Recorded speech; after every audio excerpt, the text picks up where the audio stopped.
There is a conspiracy of goodness happening right now. An enormous wave of progress is well underway in the world, and almost no one knows about it. Now, not many people know that during World War II, the little village of Le Chambon, France, managed to save 3,500 Jews from the Nazi concentration camps. At great risk to their own lives, and with no formal organization, they saved thousands, most of them orphans, for several years. Now, in 1987, a Rabbi Harold Schulweis was giving a talk in Europe about this chapter in history. And he said at the end of the talk, an old man stood up in the back of the room to say he'd been one of the Dutch rescuers. And the old man asked, "Why do we always focus on the conspiracy of evil that was World War II? Do you think I could have saved an entire family in my home without the active participation of the milkman, the mailman, and the neighbors?" "No," the old man said. "For every one person saved, there were 7 who were rescuers. It was," he said, "a conspiracy of goodness." Now, this is who we are. We are not what we see on the internet and social media right now. We are doers. We are rescuers. We are helpers. We have been for hundreds of thousands of years. The advent of the internet does not change that. While there are countless people who are very famous for doing acts of incredible heroism and goodness, by far the majority of people who are making the world a better place, well, they're genuine conspirators for goodness, like the milkman, the mailman, and the neighbors in Le Chambon, France. Their stories are just not rising to the top of the internet, for now. Take, for example, Topher White. He's an ordinary engineer who has discovered that we can save the rainforest using old cell phones like we all have in a junk drawer. His organization, the Rainforest Connection, takes the old cell phones, tunes them to pick up only the sound of a chainsaw, and then places them at intervals around the forest. And the minute illegal loggers fire up the chainsaws, the phones send a signal up to a satellite and down to local rangers who can swoop in and save the day, and save the rainforest for the local communities who depend on them for their livelihood. Another great example is an organization called Skateistan.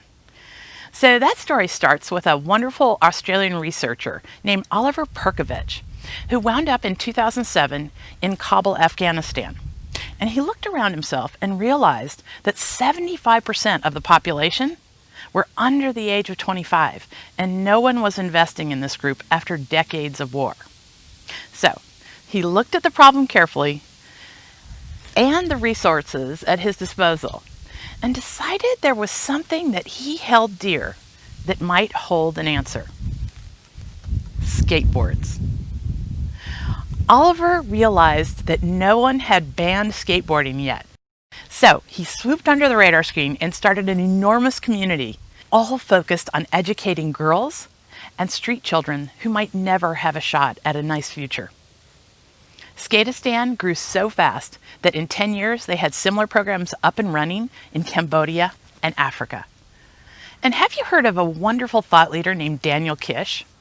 Maybe you have. Some people refer to him as the original Batman.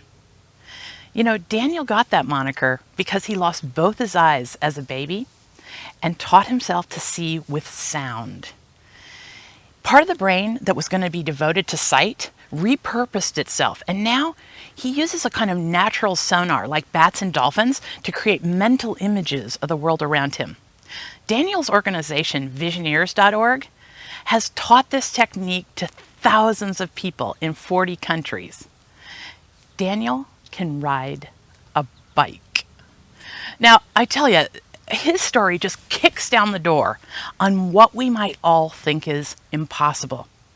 What Daniel's doing is backed up by lots of research on other capabilities that our brains might have. Right between our own ears, who knows what we're capable of?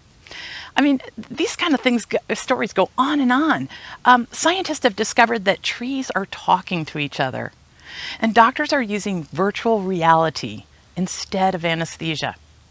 Have you heard of Damien Mander? He's a former counterinsurgency expert in the Iraq War who has discovered that single mothers make the best game wardens in Africa for a whole host of reasons.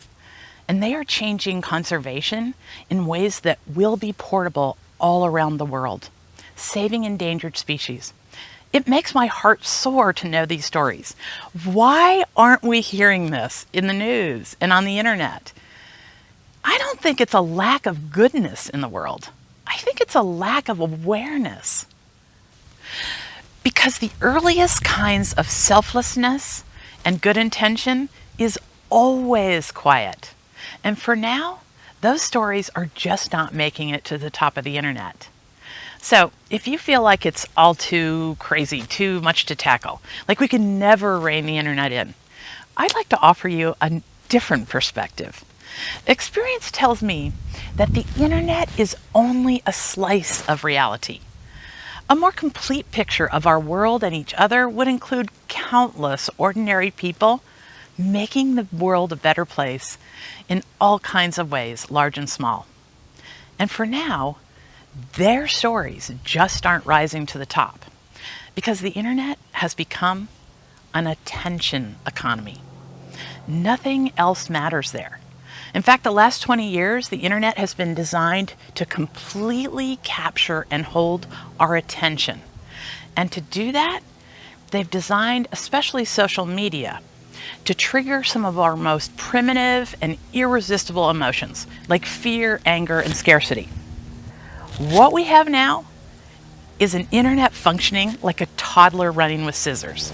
And the first thing we have to do is stop running with it. What if, instead of allowing the internet to unconsciously divide and confuse us, what if we conspired to bring goodness and progress to the surface on the internet? What if we chose to elevate what's best in each other and the world? We can do that. There are 4 simple shifts that we can use the internet as normal, but practice and fundamentally change what rises to the top of the internet. Now, the first shift is really easy. Pause. Pause before you click on anything, because someone is counting every click you make. And what we click on, we get more of. Your click is a vote for anything you engage with. And by click, I mean a tap, a like, a share, a comment. Anything that we engage gets brought to us and served to us next, even if it's leaving us confused, heartbroken, or fearful. And that brings me to shift number 2. Ignore more. We can ignore the chaos building and all that negativity right into obscurity. No one is creating content if we don't engage with it. I'm guessing that if you pause for just a millisecond before you click on anything and ask yourself one simple, quick question, do we need more of this? I'm guessing about 80% of what you used to click on out of fear, anger, or boredom, you will ignore. And that brings me to shift number 3. Seek signs of goodness and progress.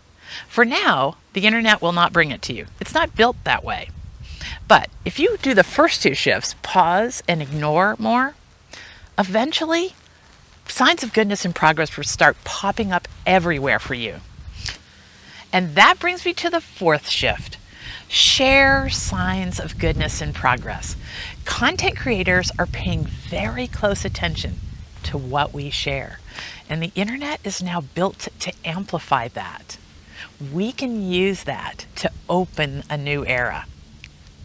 We have all the power to bend the internet in the direction of positivity. Over and over again, the opening of a new era happens when a new way of thinking takes hold and starts gaining conspirators, and a new way of doing things starts building momentum of goodwill that becomes unstoppable. A conspiracy of goodness is a pattern throughout history just before the next major leap in progress. Think about it for a minute. We humans have a habit of adopting some really primitive practices that eventually collapse of their own weight.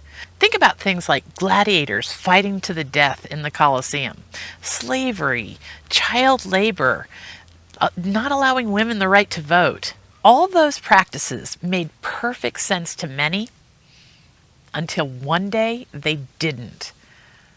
And this is the way social change happens, quietly at first, when one by one we take matters into our own hands, turn it against things that seem like madness and offend us at our core. I think we're at just one of those tipping points right now with the craziness in our online lives. We have got to stop the noise, the negativity, and the division. And we can get there. We can rethink the role of the internet and make one of those leaps in progress. We can conspire against the chaos builders and the noise. And we can quietly take matters into our own hands and make the world a better place. Remember that for every one person saved in Le Chambon, there were 7 who were rescuers. We don't have to go out and personally save the rainforest. We can be like the milkman, the mailman, and the neighbors and create all kinds of goodness. We can start and propagate waves of progress. It is still an amazing world. When that slice of reality rises to the top of the internet, a new era will open for us all. And all we have to do is pause, ignore more, seek signs of goodness and progress, and share it. Welcome to the conspiracy of goodness.